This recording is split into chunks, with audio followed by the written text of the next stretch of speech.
Hello dear students, आज हम करेंगे सम फिजिकल क्वांटिटीज और उनके dimensional formulas. First of all हम इसमें करेंगे fundamental and derived physical quantities क्या होती हैं, फिर उसके बाद ये डायमेंशनल फॉर्मूलाज करेंगे। फंडामेंटल फिजिकल क्वांटिटीज क्या है? Fundamental physical quantities are those quantities which can neither be derived from nor be converted into the other physical quantities.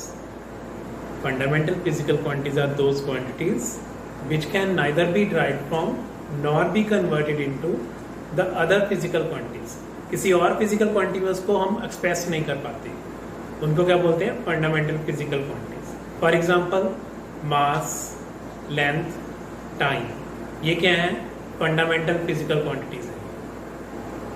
ऐसे ही derived physical quantities are those physical quantities which can be derived from और which can be converted into the fundamental physical quantities. ये वो physical quantities हैं जिनको हम fundamental physical quantities में convert कर सकते हैं या उनसे ड्राइव कर सकते हैं। For example, velocity, acceleration, force, momentum, ये सारी क्या है? ड्राइव्ड फिजिकल क्वांटिटीज है। इनको हम फंडामेंटल फिजिकल क्वांटिटीज में कन्वर्ट कर सकते हैं। कैसे कन्वर्ट कर सकते हैं वो इसमें इन एग्जांपल्स में आपको क्लियर हो जाएगा। देखो कैसे होता है वो। फर्स्ट ऑफ ऑल, जैसे स्पीड और वेलोसिटी। स्पीड और वेलोसिटी क्या होता है? Speed distance upon time. ऐसे वेलोसिटी करेंगे वो होता है डिस्प्लेसमेंट अपॉन टाइम। दो स्पीड है स्केलर, वेलोसिटी है वेक्टर क्वांटिटी।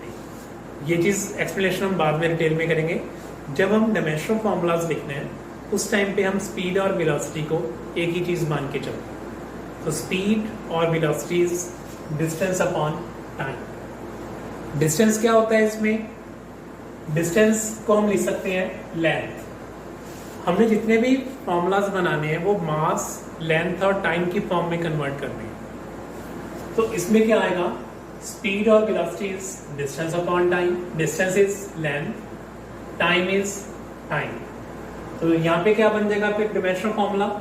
डायमेंशनल फॉर्मूला हम लिखते हैं मास, लेंथ और टाइम की फॉर्म में। मास नहीं आया इसमें तो mass raise power 0, length single time आया है, लेंथ रेज पावर 1, टाइम की पावर भी 1 था ये, लेकिन नीचे था, ऊपर लेके आएंगे तो क्या आ जाएगा? -1। क्लियर? Second, acceleration. एक्सेलरेशन क्या होता है? Change in velocity upon time. Acceleration का फॉर्मूला क्या होता है? Change in velocity upon time. Simply हम इसको वेलोसिटी अपॉन टाइम भी लिख सकते हैं for dimensional formulas. Velocity upon time. Velocity ऊपर किया हमने, क्या होता है? Length upon time. तो वेलोसिटी की जगह पे लिख दिया हमने length upon time divide by time. Time into time, time square हो जाएगा ये, तो लेंथ अपॉन टाइम स्क्वायर। ये एक्सेलरेशन का फॉर्मूला आ गया। तो इसको डायमेंशनल फॉर्मूला में कैसे लिखोगे आप? Mass raise power 0, length raise power 1, time raise power -2। ये 2 था पावर, ऊपर आकर पावर क्या हो जाएगा? -2। क्लियर? ऐसे हम जो है डायमेंशनल फॉर्मूलाज बना रहे हैं। और जो ये फिजिकल क्वांटिटीज हैं, स्पीड, एक्सेलरेशन, फोर्स, इनको हम फंडामेंटल क्वांटिटीज मास, लेंथ और टाइम में कन्वर्ट कर रहे हैं। इसलिए हम इन फिजिकल क्वांटिटीज को क्या बोलते हैं? Derived physical quantities. और ये जो मास, लेंथ, टाइम है, these are fundamental physical quantities. Fundamental को किसी और फॉर्म में एक्सप्रेस नहीं कर सकते, बट ड्राइव को दूसरी फॉर्म में एक्सप्रेस कर सकते हैं। ऐसे ही थर्ड, फोर्स। फोर्स क्या होता है? Mass into acceleration. मास का क्या बनेगा? m1। एक्सेलरेशन का क्या आएगा? Length upon time square. जो ऊपर हमने ड्राइव किया वो यूज कर लिया। तो डायमेंशनल फॉर्मूला क्या बनेगा? m1 l rays power 1, t rays power कितना हो जाएगा ऊपर आकर? ये -2। Fourth one, work. वर्क का क्या रहेगा? फोर्स इंटू डिस्टेंस और डिस्प्लेसमेंट। वर्क का फॉर्मूला क्या होता है? फोर्स इंटू डिस्प्लेसमेंट और डिस्टेंस। तो फोर्स फोर्स का डायमेंशनल फॉर्मूला आया था ये वाला m1l1 t-2, ये यूज कर लिया, इनटू डिस्टेंस l1, डिस्टेंस के लिए क्या आएगा l1। तो क्या बनेगा डायमेंशनल फॉर्मूला फिर इसका m1 l इज फॉर 1 यहाँ पे है 1 यहाँ पे है, बेस सेम हो तो प्रोडक्ट करने के टाइम पे अगर बेस सेम हो तो पावर्स एड अप हो जाती हैं, l इज फॉर 1 + 1 2 हो जाएगा यहाँ पे, time is power -2। Clear. Next है energy. Energy equivalent to work ही होती है, energy is equivalent to work. Work क्या होता है फोर्स इनटू डिस्प्लेसमेंट, तो सेम डायमेंशनल फॉर्मूला ऊपर वाला ही आएगा, इसका भी सेम ये चीज आएगी। Next momentum.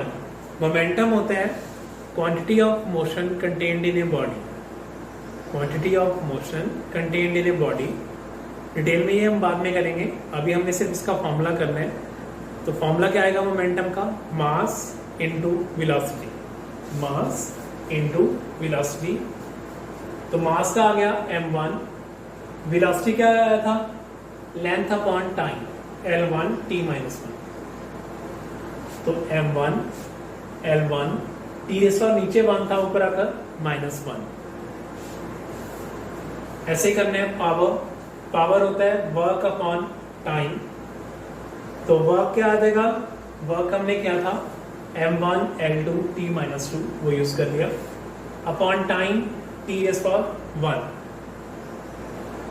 अब इसको सॉल्व करो क्या बनेगा m1 l2 t⁻2 ये है, ये 1 ऊपर आकर -1 और हो जाएगा, -2 एंड -1 -3।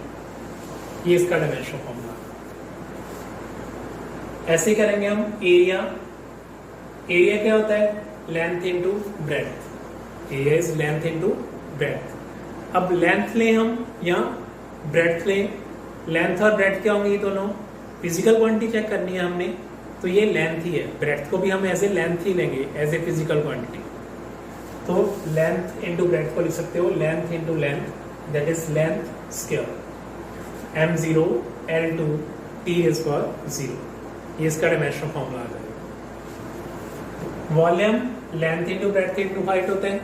अब लेंथ ब्रेड्थ और हाइट तीनों हैं तो क्या है फिजिकल क्वांटिटीज क्या है लेंथ, तो लेंथ क्यूब हो जाएगा। डायमेंशनल फॉर्मूला आएगा m0 l3 t0। जो क्वांटिटी नहीं आ रही, जैसे मास नहीं आ रहा, टाइम नहीं आ रहा था, उसको 0 कर दिया हमने।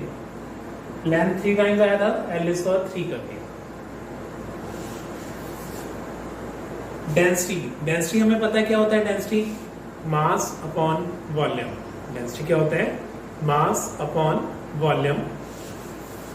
तो मास का आ गया m1, वॉल्यूम l3, तो डायमेंशनल फॉर्मूला बनेगा m1 l इज फॉर 3 है ऊपर आकर -3 t⁻0।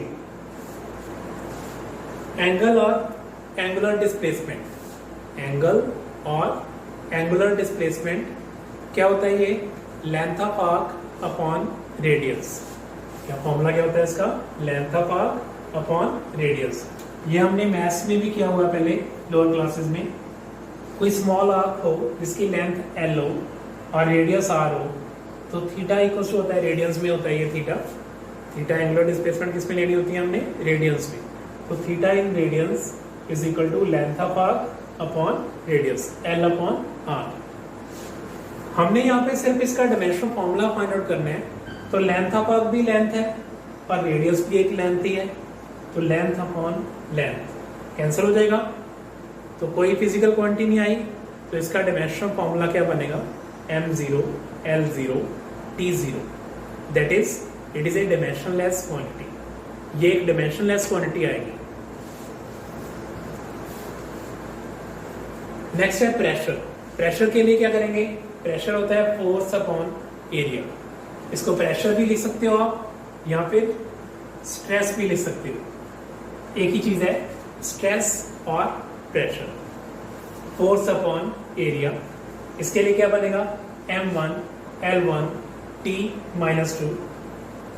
ये फोर्स का यूज कर लिया हमने, ये आया था m1 l1 t-2 upon area length square. Area क्या आया था लेंथ स्क्वायर, वो यूज कर लिया इसमें। तो करो इसको solve. m1 L race of 1 ये है, ये 2 था, ऊपर आकर -2 हो जाएगा, 1 -2 -1 t रेस पावर -2 ये आ जाएगा इसमें। क्लियर? तो ऐसे हम इन फिजिकल क्वांटिटीज के डायमेंशनल फॉर्मूलाज बनाते हैं। डायमेंशनल फॉर्मूला बनाने के लिए हमें क्या करना है, ये फॉर्मूलाज लर्न करने हैं पहले हम। ये फॉर्मूलाज हमारे लर्न हो गए तो ये डायमेंशनल फॉर्मूलाज हम ड्राइव कर सकते हैं उससे। क्लियर? ये चीज रहेगी इसमें। ये फिजिकल क्वांटिटीज हम 1 बाय 1 डिफरेंट चैप्टर्स में करेंगे डिटेल में। अभी आपको ये फॉर्मूलाज ही लर्न करने हैं आपने, उससे ये डायमेंशनल फॉर्मूलाज बनेंगे। ये जो पावर्स आ रही है मास, लेंथ और टाइम की, इन पावर्स को तो क्या बोलते हैं हम, डायमेंशंस। पावर्स को क्या बोलते हैं, डायमेंशंस। और कंप्लीट फॉर्मूला को डायमेंशनल फॉर्मूला। तो डायमेंशंस क्या होता है, dimensions these are the powers of the fundamental quantities. These are the powers of the fundamental quantities to represent a given physical quantity. Dimensions, these are the powers to which the fundamental quantities must be raised. These are the powers to which the fundamental quantities, that is mass, length, time, must be raised to represent the given physical quantity. कोई भी given physical quantity को represent करने के लिए हमें करना पड़ता है, कुछ ना कुछ पावर्स लगानी पड़ती हैं उनके साथ में, मास, लेंथ, टाइम की। इन पावर्स को क्या बोलते हैं, डायमेंशंस।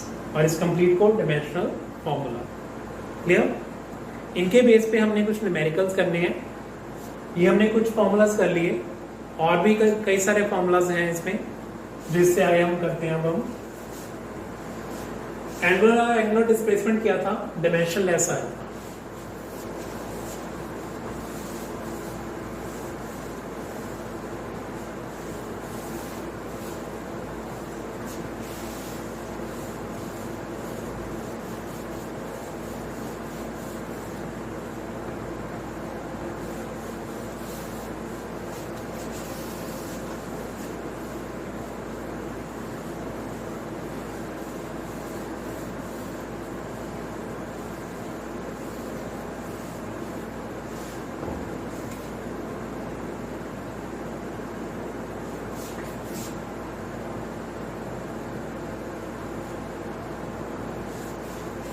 हाँ जी, नेक्स्ट देखो, एंगुलर वेलोसिटी। हमने सिंपल वेलोसिटी किया था। वेलोसिटी क्या था, डिस्प्लेसमेंट अपॉन टाइम। तो एंगुलर वेलोसिटी क्या होगा, angular displacement upon time. Angular displacement upon time. Angular displacement क्या आएगा, angular displacement is dimensionless, that is m0 l0 t0 upon time t1। ये आ जाएगा m0 l0 t raise power क्या आ जाएगा, 1 था, ऊपर आकर -1।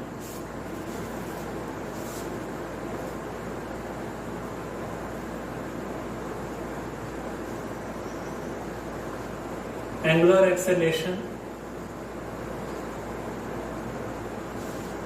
एंगुलर एक्सेलरेशन इज, हमने एक्सेलरेशन किया हुआ है। एक्सेलरेशन क्या होता है, change in velocity upon time, या सिंपली बोल देते हैं वेलोसिटी अपॉन टाइम। तो एंगुलर एक्सेलरेशन होगा angular velocity upon time. Angular velocity upon time. Angular velocity का क्या आया था, m0 l0 t-1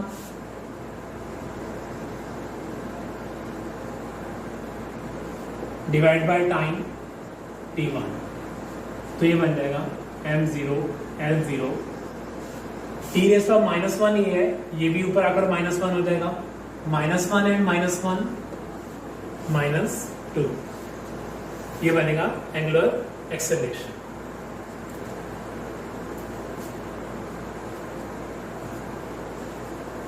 नेक्स्ट करना है हमने इसमें स्ट्रेन। स्ट्रेन होता है change in dimensions,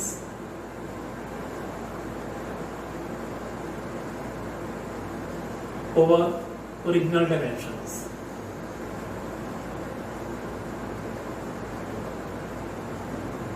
dimensions means हम इसमें लेंथ भी ले सकते हैं, एरिया भी ले सकते हैं और वॉल्यूम भी ले सकते हैं. Means change in length by original length और change in area by original area और change in volume by original volume. तो ऊपर एरिया लेंगे तो नीचे भी एरिया आ रहा है, ऊपर वॉल्यूम ले रहे हैं तो नीचे भी वॉल्यूम आ रहा है. तो सेम चीजें आ रही है यहाँ पे, तो वो कैंसिल हो जाएंगी. तो ये क्या बनेगी? Dimensionless physical quantity. तो change in dimensions by original dimensions, ये भी क्या आएगा? Dimensionless physical quantity. M0 L0 T0. क्योंकि अगर ऊपर वॉल्यूम आ रहा है नीचे भी वॉल्यूम आएगा, कैंसिल हो जाएगा. ऊपर लेंथ आ रही है तो नीचे भी लेंथ आ रही है, कैंसिल हो जाएगी. Clear?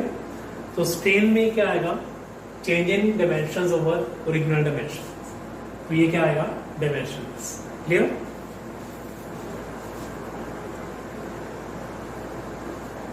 Gravitational constant.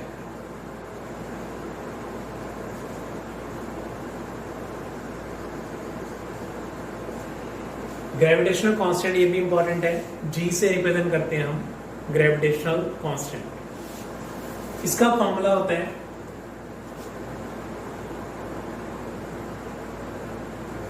Force into distance square upon mass. Force into distance square upon mass square. अभी आपको फॉर्मूला याद करना है. ये आता कहां से? ये वाला फॉर्मूला, ये फॉर्मूला आता है इस फॉर्मूले से. Because gravitational force between two bodies, दो बॉडीज में ग्रेविटेशनल फोर्स होती है, उसका फॉर्मूला होता है G into M1 M2 by r square. अगर कोई दो बॉडीज हैं जिनके मासेस हैं M1 M2, डिस्टेंस उनके बीच में RO, तो फोर्स उनके बीच में लगती है अट्रैक्टिव फोर्स, उसको बोलते हैं ग्रेविटेशनल फोर्स. उसका फॉर्मूला होता है G into M1 M2 by r square. इसमें G क्या है? यूनिवर्सल ग्रेविटेशनल कांस्टेंट, जो यहाँ पे हम कर रहे हैं ग्रेविटेशनल कांस्टेंट. तो हमें G चाहिए यहाँ से, तो G क्या आ जाएगा? यहाँ से G की वैल्यू आ जाएगी force into distance square upon mass square. ये फॉर्मूला बन जाता है इसका. क्लियर? तो हम लिखा है force into distance square upon mass square.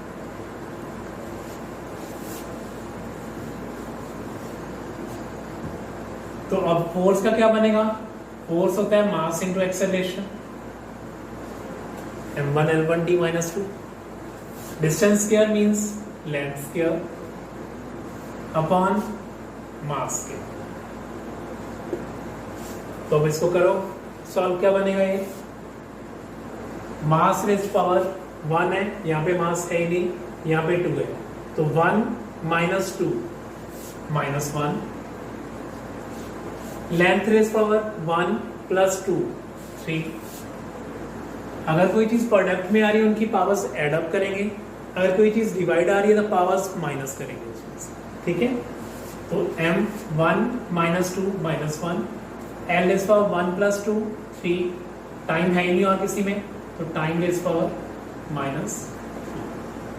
ये आ जाएगा इस पे ग्रेविटेशनल कांस्टेंट.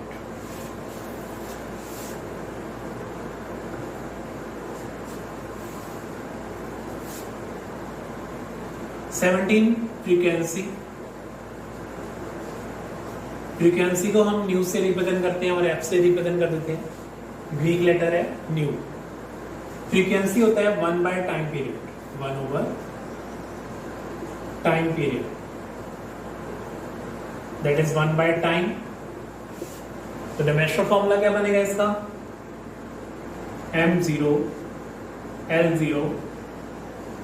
टाइम की पावर नीचे 1 थी, ऊपर आएगा तो -1. ये इसका डायमेंशनल फॉर्मूला बनेगा.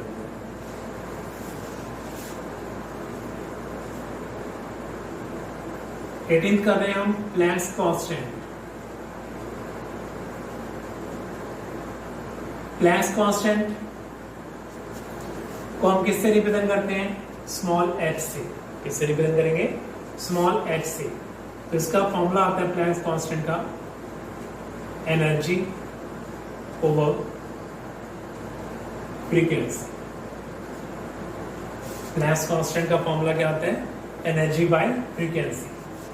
Energy is E by frequency is nu. ये फॉर्मूला इससे आता है, एनर्जी होता है E is equals to h nu. कोई वेव है जिसकी फ्रीक्वेंसी न्यू हो तो उसके पास एनर्जी कितनी एसोसिएटेड होती है उसके साथ? एनर्जी होती है E is equals to h nu. H is Planck's constant. तो ये h Planck's constant find out कर रहे हैं हम। तो प्लैंक्स कांस्टेंट क्या आएगा यहाँ पे? Energy by frequency. तो यहाँ पे हमने अभी इतना फॉर्मूला याद करना है, एनर्जी अपॉन फ्रीक्वेंसी।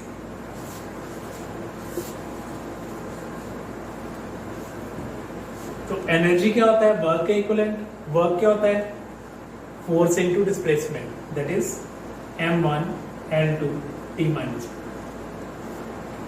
जैसे जैसे आप प्रैक्टिस करोगे इनको, आपको फॉर्मूलाज जैसे होंगे तो कुछ के डायमेंशनल फॉर्मूलाज भी लर्न हो जाएंगे, तो फिर आप वो पुट कर सकते हो। ये प्रैक्टिस से ही होगा आपको, ठीक है। बाय फ्रीक्वेंसी, फ्रीक्वेंसी क्या होता है? 1 बाय टाइम पीरियड।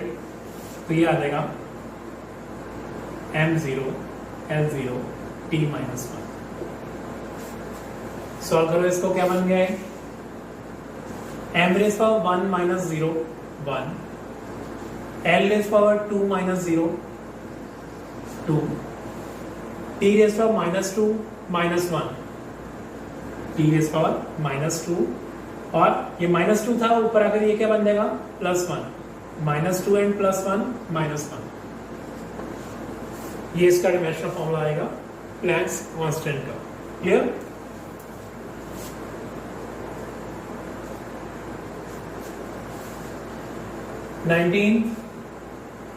और इसमें फॉर्मूला हम कर सकते हैं, इसमें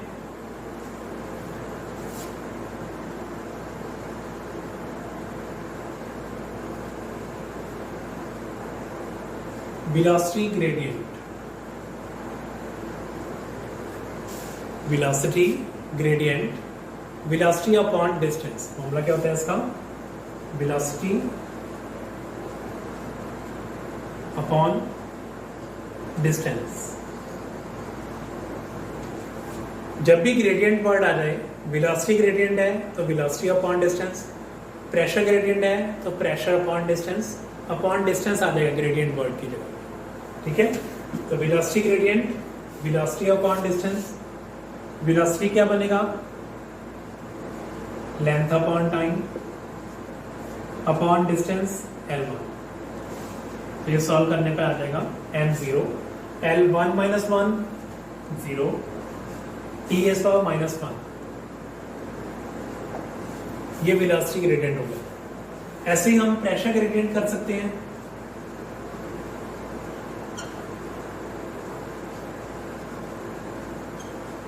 प्रेशर ग्रेडियंट होगा प्रेशर अपॉन डिस्टेंस। तो प्रेशर आया था फोर्स अपॉन एरिया। प्रेशर क्या बना था? Force upon area. तो फोर्स था mass into acceleration, upon area करेंगे तो L इज पावर माइनस 1 बन जाएगा, ये T माइनस 1।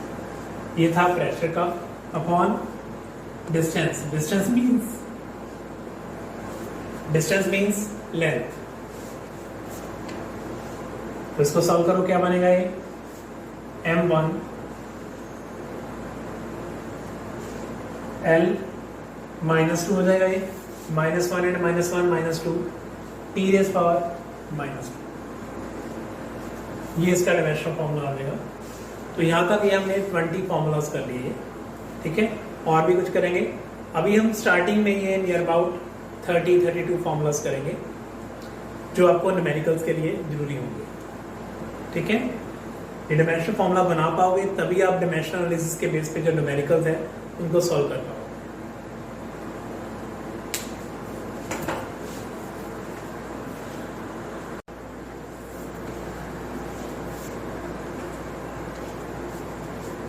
नेक्स्ट हमने करना है इसमें सरफेस एनर्जी। सरफेस एनर्जी क्या होता है? Energy upon area. एनर्जी हम पहले कर चुके हैं, वर्क के इक्वलेंट होता है which is equal to force into distance. तो m1 L2 T minus two upon area L square. Solve करेंगे इसको, m1 L is for 2 minus 2 0, T is for minus 2। Clear? Next इसमें करना है हमने सरफेस टेंशन। सरफेस टेंशन होता है force by length, force upon length. Force m1 L1 T minus 2 upon length L1। L1 minus 1 0 हो जाएगा, बाकी चीज सेम रहेगी, m1 L0 T minus 2। Next है मोमेंट ऑफ फोर्स। नेक्स्ट इसमें हमने क्या करना है? Moment of force. इसको हम टॉर्क भी बोलते हैं और कपल भी बोलते हैं। टॉर्क को हम ज्यादातर टॉ से रिप्रेजेंट करते हैं, ग्रीक लेटर है टॉ, तो टॉ से रिप्रेजेंट करते हैं हम। मोमेंट ऑफ फोर्स, टॉर्क और कपल, तीनों के लिए फॉर्मूला सेम ही आएगा, force into perpendicular distance. Force into perpendicular distance. तो फोर्स आ गया m1 L1 T minus 2 into perpendicular distance means length L1। तो क्या हो जाएगा? ये L1 प्लस 1 2 हो जाएगा, बाकी सेम रहेगा m1 L2 T minus 2। 24th है फोर्स कांस्टेंट। फोर्स कांस्टेंट होता है force upon increase in length. के से रिप्रेजेंट करते हैं हम फोर्स कांस्टेंट को, force upon increase in length. ये हम स्प्रिंग्स के केस में करते हैं फोर्स कांस्टेंट। क्या होता है? Force upon increase in length. तो फोर्स आ गया m1 L1 T minus 2 upon length L1।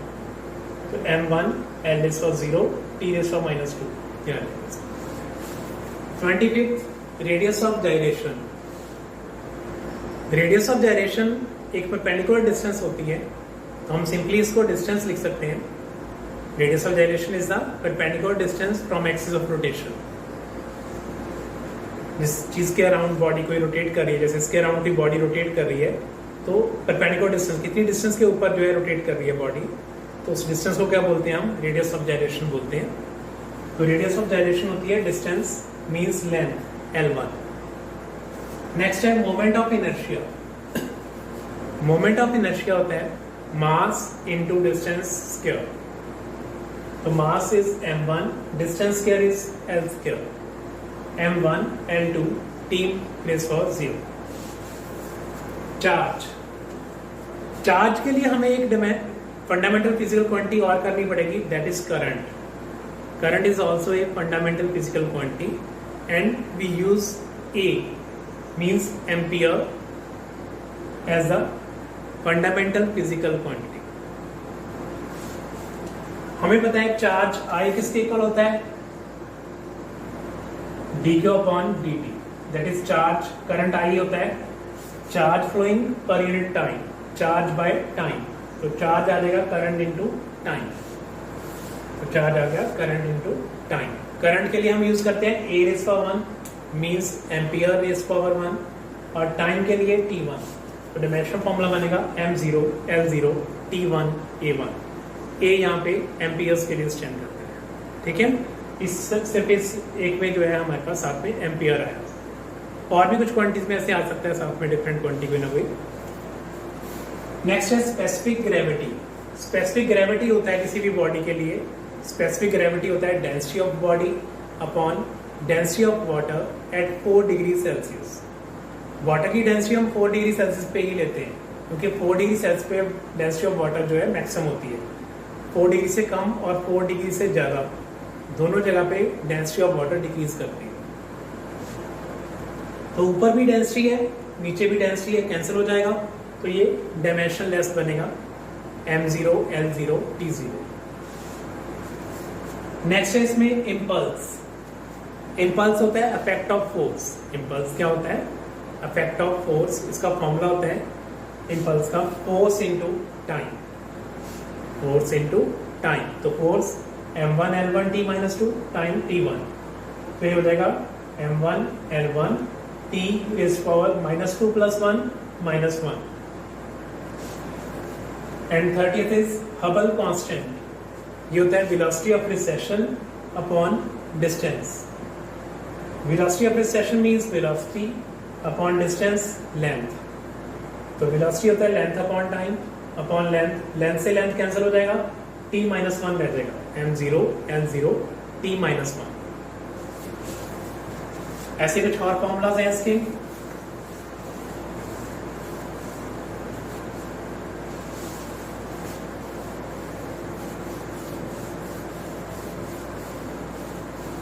Formulas और भी बहुत सारे हैं, लेकिन वो हमें करने की जरूरत नहीं है। मेन बेसिक हमारा पहले इसी से काम चल जाएगा। बाकी के फॉर्मूलाज हमें जो करने पड़ेंगे वो एमसीक्यूज के लिए करने पड़ेंगे, वो बाद में करेंगे।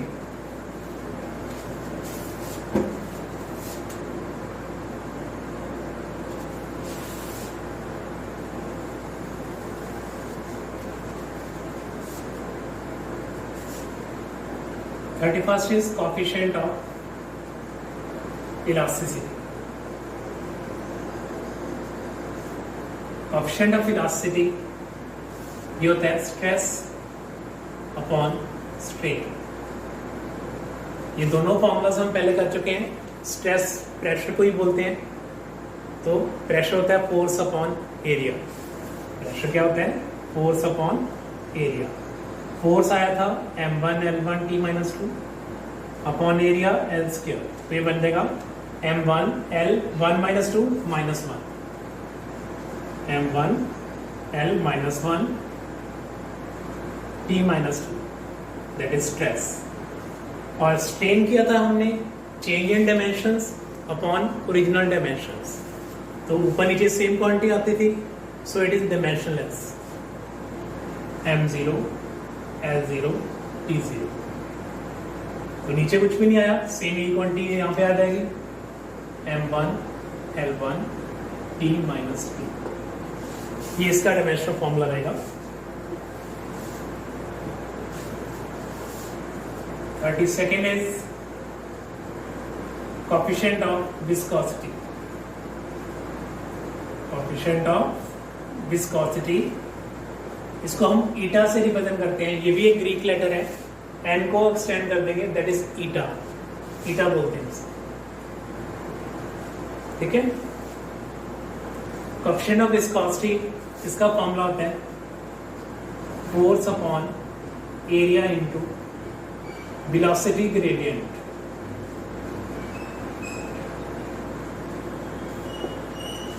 फोर्स हमें पता है mass into acceleration upon area length square into velocity gradient. Velocity gradient होता है वेलोसिटी अपॉन डिस्टेंस, ये हम कर चुके हैं पहले। ये भी वेलोसिटी होता है length upon time upon length, तो लेंथ से लेंथ कैंसल, तो ये आ जाएगा t-1। तो क्या बनेगा इसका, m1 l-1 - 2 -1 t-2 + 1 -1, ये -1 ऊपर जाके +1 हो जाएगा, -2 + 1 -1 आ जाएगा। क्लियर, ये इसका डायमेंशनल फॉर्मूला बनेगा।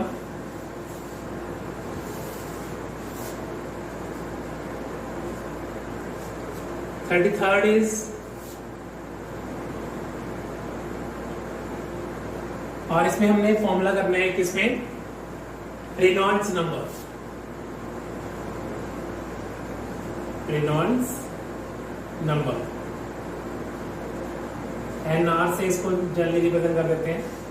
इसका फॉर्मूला होता है rho D BC upon area. रो इसमें क्या है, density, D is diameter means length, BC is critical velocity means velocity, and eta is coefficient of viscosity। ये हम पहले कर चुके हैं कोएफिशिएंट ऑफ विस्कोसिटी, ठीक है। पहले इसके डायमेंशनल फॉर्मूलाज पुट करो। डेंसिटी क्या होता है? Mass upon volume, m1 L minus 3. D is diameter, means length. VC is critical velocity, means velocity, that is length upon time, upon coefficient of viscosity. अभी करके क्या होता है? m1 L minus 1 T minus 1. तो ये आ जाएगा हमारे पास m raise power 1 minus 1 0, L raise power minus 3 plus 1 minus 2 रह गया, plus 1 minus 1 रह गया, तो 1 minus 1 0 हो जाएगा. T raise power minus 1 and plus 1 ये भी 0 हो जाएगा. तो ये क्या आएगा? डायमेंशनलेस.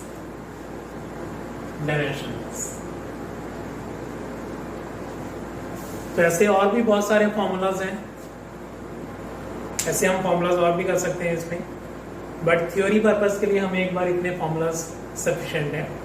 बाकी हम एमसीक्यूज के लिए और फॉर्मूलाज करेंगे. Thank you.